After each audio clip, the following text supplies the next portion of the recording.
Amalapuram MLA సొంత అభివృద్ధి మీదే ఎక్కువగా దృష్టి పెట్టారా? హైతాబత్తుల ఆనందరావుకు చేపల చెరువుల మీద ఉన్న శ్రద్ధ తాగునీటి చెరువుల మీద లేదా? కాంట్రాక్టులన్నీ బినామీలకేనా? పర్సంటేజీలు లేకుండా ఏ పని చేయరన్న ఆరోపణలకు ఆయన సమాధానం ఏంటి? జనసేన ఎంట్రీ ఇస్తే ఇక్కడ రాజకీయం ఎలా మారిపోతుంది?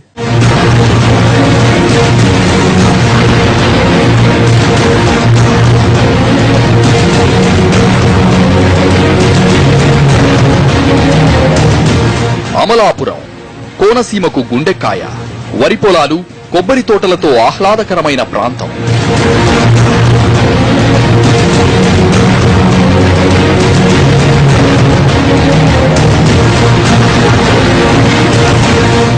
కోనసీమ అనగానే బాగా రిచ్, సకల సదుపాయాలు ఉంటాయనుకోవడం కామన్.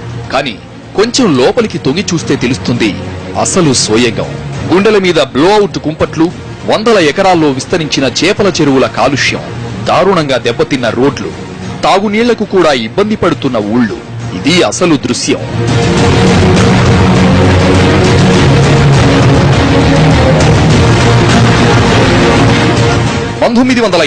లో ఏర్పడిన అమలాపురం నియోజకవర్గం చాలా కాలం జనరల్ గానే ఉంది.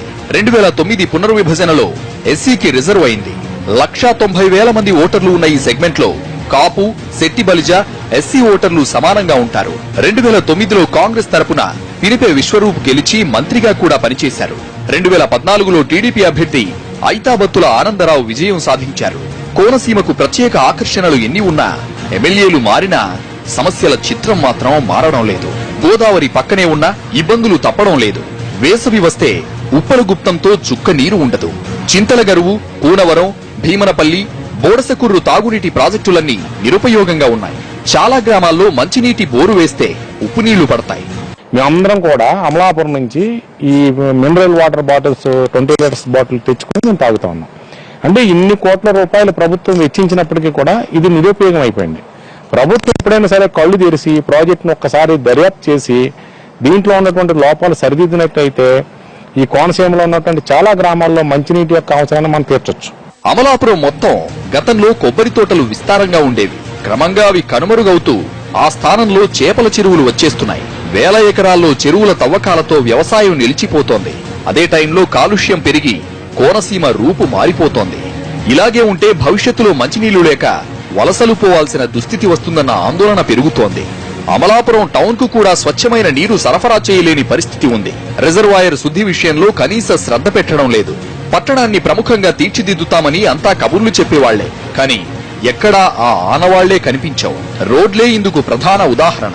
టౌన్ నుంచి రూరల్ కు వెళ్లే దారులన్నీ గుంతలమయం. భీమనపల్లి నుంచి అమలాపురం మీదుగా ఉప్పలగుప్తం వెళ్లే రోడ్డు, ఈదరపల్లి రోడ్డు, గడియారం స్తంభం రోడ్డు, ఇలా ఎటు వెళ్లినా గతుకులమయమే.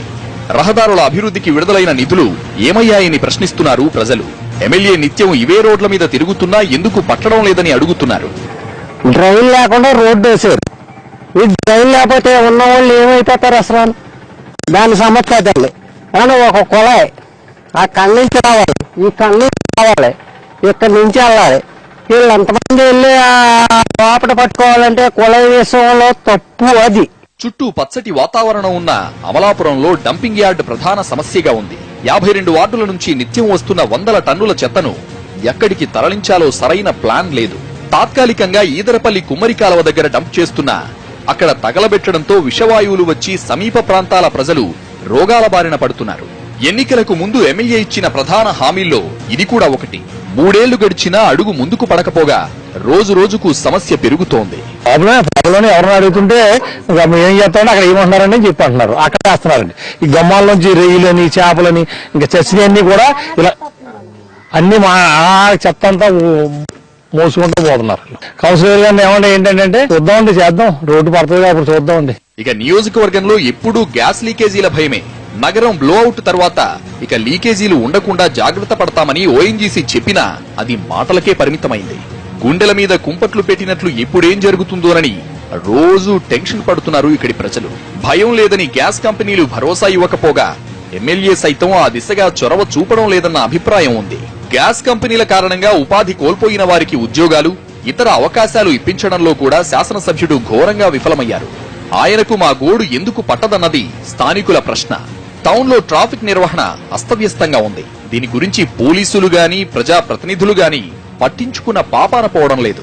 రీసెంట్ గా మీకు 3 days బ్యాక్ అమలాపురం పట్టణం అంతా కూడా 100 సీసీ కెమెరాలు అమర్చి ట్రాఫిక్ నిబంధనలు కూడా క్రమబద్ధీకరించాలని చెప్పేసి ఎవరైతే వ్యాపారస్తులు ఉన్నారో వ్యాపారస్తులందరూ కూడా సూచనలు చేయడం జరిగింది.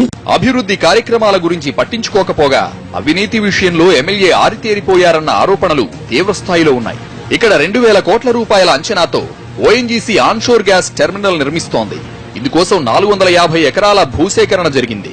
గ్రౌండ్ లెవెలింగ్ కాంట్రాక్టును ఎమ్మెల్యే బినామీ పేర్లతో దక్కించుకున్నారని, నిబంధనలకు విరుద్ధంగా మట్టితో కాకుండా సముద్రపు ఒడ్డున ఉండే ఇసుకతో నింపేశారన్న ఆరోపణలు ఆనందరావు మీద ఉన్నాయి. అక్రమ చేపల చెరువులను అడ్డుకోవాల్సిన ఎమ్మెల్యేనే రూల్స్ గీల్స్ జాంతానయ్ అన్నట్టుగా 100 ఎకరాల్లో తవ్వించారన్న గుసగుసలు వినిపిస్తున్నాయి.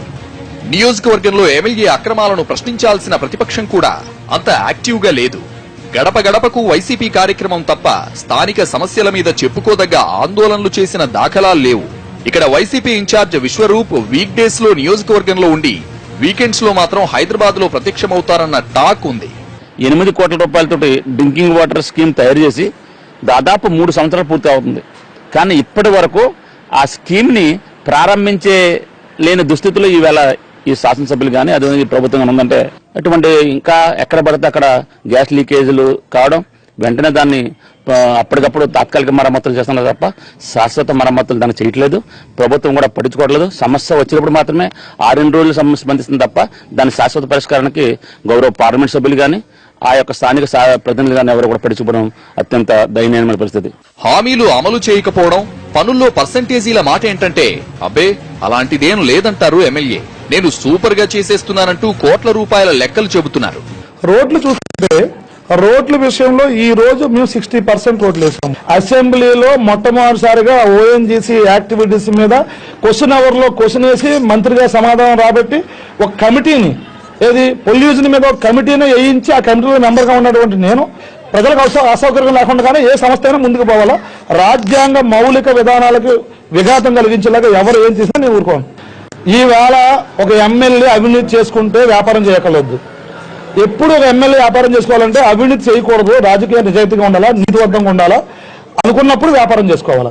ఎక్కడ ఏ స్కీములోనూ మీరు చూసుకోండి, ఈవేళ ఒక అంగన్వాడీ ఉద్యోగం కానీ, ఒక ఎలక్ట్రికల్ ఉద్యోగం కానీ, లేకుంటే మరో స్కీమ్ కానీ ఏ స్కీములోనూ ఎక్కడ ఒక్క రూపాయి కూడా అవినీతి లేకుండా పరిపాలన చేస్తున్నటువంటి ఏకైక నియోజకవర్గం అమలాపురం ఉందని చెప్పగా నా వరకు తెలిసిన వరకు నా తెలంగాణ తెలదు.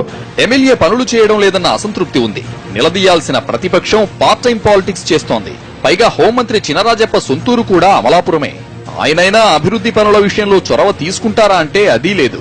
మొత్తం కలిపి కోనసీమ పైకి కనిపించేంత సూపర్ కాదన్నది కఠోర వాస్తవం. ఈ నియోజకవర్గంలో కాపుల డామినేషన్ ఎక్కువ. ఈసారి ఎన్నికల్లో జనసేన రంగంలోకి దిగితే సమీకరణాలు మారిపోయే అవకాశం ఉంది.